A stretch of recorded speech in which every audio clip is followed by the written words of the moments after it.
ఈ వీడియోలో తక్కువ నీటిని వాడి వరి పొలంలో ఎక్కువ దిగుబడులు ఎలా పొందాలి అనే పూర్తి వివరాలు ఈ వీడియోలో తెలుసుకుందాం. మీరు కొత్తగా మా ఛానల్ని చూస్తున్న వారైతే మా ఛానల్ని సబ్స్క్రైబ్ చేసుకొని పక్కన ఉన్న బెల్ ఐకాన్ని క్లిక్ చేయండి. వరి పంటకు నారుమడి దశ నుండే నీరు అవసరం. రాబోయే పంట దిగుబడి అనేది నారుమడి యాజమాన్యంపైనే ఆధారపడి ఉంటుంది. ఆరోగ్యమైన నారు కోసం నీటి యాజమాన్యాన్ని రైతులు ఖచ్చితంగా పాటించాలి. 1 ఎకరం వరి పంటకు నారుమడి దశలో 50 మిల్లీలీటర్ల నీరు సరిపోతుంది. దమ్ము సమయంలో అయితే 200 మిల్లీలీటర్ల నీరు అవసరమవుతుంది. వరి సాగులో దమ్ము చాలా కీలకం. పంట పెరుగుదల దశలో 600 మిల్లీలీటర్ల నీరు అవసరమవుతుంది. ఈ దశలో నీటి యాజమాన్యం సక్రమంగా లేకపోతే మాత్రం దిగుబడులు చాలా వరకు తగ్గుతాయి. చాలామంది రైతులు అధికంగా నీరు పెడితే అధికంగా దిగుబడి వస్తుంది అని అనుకుంటారు. కానీ నీరు ఎక్కువగా పెడితే దిగుబడి తగ్గే అవకాశం ఉంది. అందుకే వరి ప్రతి దశలో నీటి యాజమాన్యం అవసరం. అలాగే నీరు వృధా కాకుండా పొలం గట్లను సరిచేసుకోవాలి. ఎలుకలు చేసే బొరియలు మరియు కన్నాలు, పగుళ్ళు లేకుండా చూసుకోవాలి. రంధ్రాలు, పగుళ్ళు ఉంటే మట్టితో మూసివేసి గట్లను సరిచేసుకోవాలి. దమ్ము చేయడం. వరి మడిని ట్రాక్టర్తో బాగా దమ్ము చేయాలి. ఇలా చేయడం వల్ల భూమిలోకి వృధాగా ఇంకిపోయే నీరు మోతాదు తగ్గుతుంది. దమ్ము చేసే సమయంలో పొలంలో 5 సెంటీమీటర్ల నుండి 10 సెంటీమీటర్ల లోతులో నీరు ఉండాలి. దమ్ము ఎంత బాగా ఉంటే పంట అంత బాగా వస్తుంది. మనం వేసే ఎరువుల సామర్థ్యం కూడా దమ్ముపైనే ఆధారపడి ఉంటుంది. దమ్ము చేసిన తర్వాత పొలంలో ఎత్తుపల్లాలు లేకుండా చదునుగా చేసుకోవాలి. దీనివల్ల పొలం అంతా నీరు సమానంగా ఉంటుంది.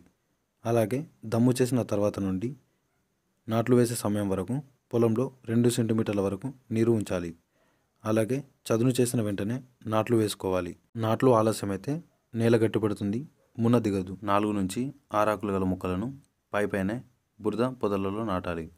నాట్లు వేసే సమయంలో 2 సెంటీమీటర్ల లోతులో నీరు ఉంటే నాట్లు పైపైనే నాటడానికి వీలవుతుంది. మొక్కలు సరైన లోతులో నాటుకోవచ్చు. అదే 2 సెంటీమీటర్ల లోతు నీరు కంటే ఎక్కువగా ఉంటే మొక్కలు లోతుగా నాటడం జరుగుతుంది. అందువల్ల పిలకలు తగ్గి దిగుబడి తగ్గుతుంది. అందువల్ల నీరు సరైన మోతాదులో ఉండేలా జాగ్రత్త పడాలి. అలాగే నాట్లు వేసిన తర్వాత మడిలో నీరు 5 సెంటీమీటర్ల వరకు పెంచాలి. తర్వాత నీటిని 3 నుంచి 4 రోజులు అలాగే ఉంచాలి. దీనివల్ల మొక్క తొందరగా వేరు తొడుగుతుంది, త్వరగా నీళ్ళలో నిలదొక్కుని స్థిరపడుతుంది. తర్వాత వరి పొలంలో కలుపు నివారణ కోసం కలుపు మందులను 3 నుండి 5 రోజుల్లో చల్లాల్సి వస్తుంది. ఈ కలుపు మందులను చల్లేటప్పుడు పొలంలో నీరు పలుచగా ఉండేలా చూసుకోవాలి. నీరు పలుచగా ఉంటే కలుపు మందులు సమర్థవంతంగా పనిచేస్తాయి. తర్వాత వరిలో పిలక దశ, పిలకల ఉత్పత్తి సమయం వరి పంటలో కీలకమైన దశలు. ఈ దశలో పొలంలో 2 సెంటీమీటర్ల లోతు మించకుండా నీరు ఉండేలా చూసుకోవాలి. పొలంలో నీరు ఎక్కువగా ఉంటే మొక్క ఎత్తు పెరుగుతుంది. అందువల్ల దానికి వ్యతిరేకంగా పిలకల సంఖ్య తగ్గుతుంది. అలా అని పొలంలో నీరు లేకుండా చేస్తే నేల ఆరి పిలకలు తగ్గిపోతాయి. నాట్లు వేసిన 4 రోజులకు వేరు పెట్టే దశ పూర్తవుతుంది. ఈ దశ తర్వాత 2 సెంటీమీటర్ల నీరు పెట్టాలి. ఈ పరిమాణంలో నీరు ఉంటే పిలకల సంఖ్య పెరుగుతుంది. పిలక వేసే దశలో 2 నుండి 3 సెంటీమీటర్ల లోతు నీరు పెట్టినట్లయితే మనకు పిలకలు ఎక్కువగా రావడానికి వీలుంటుంది. అలా కాకుండా పిలకలు వేసే దశలో నీరు ఎక్కువగా పెట్టినట్లయితే పిలక తగ్గిపోవడమే కాకుండా క్రింద కాండం సాగి తర్వాత పుష్పించే దశలో చేను పడిపోవడానికి అవకాశం ఉంటుంది. దీనివల్ల దిగుబడులు తగ్గే అవకాశం ఎక్కువగా ఉంటుంది. పంటకాలంలో పొలాన్ని ఆరగట్టకూడదు. ఆరగట్టి ఎర్రలు ఏర్పడేటట్లు చేస్తే ఎరువులు వృధా అవుతాయి.